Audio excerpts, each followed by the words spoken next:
So I'm going to show you a loading technique to the side part of the thigh. That's right about the hip bend to right about where the knee bends.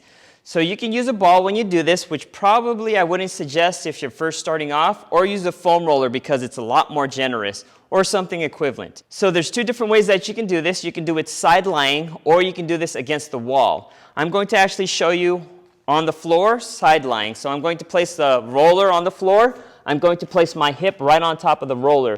Now your body position, you can vary this. So number one, you can stack your feet just like that, so one foot on top of the other.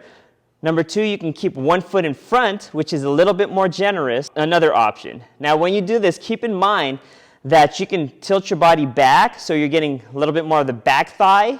You can be in a neutral position, so your body's perpendicular with the floor, which gets mostly on the side part. Or you can tilt your body forward slightly, so you get a little bit more of the front side part of your thigh.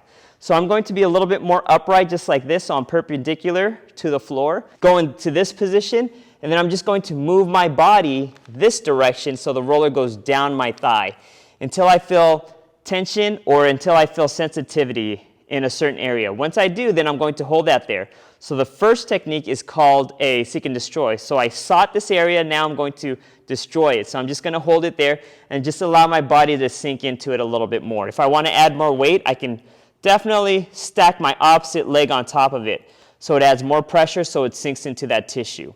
If that's too much load, just hold it right there and just allow it to sink in. Once that kind of mellows out and once it becomes desensitized, then I can find another tissue.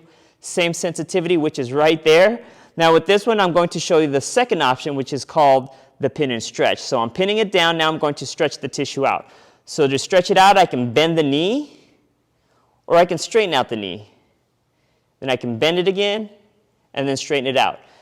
I can keep my knee straight and I can move my ankle. Sometimes just moving the ankle, you can feel an increase of sensitivity into that tissue.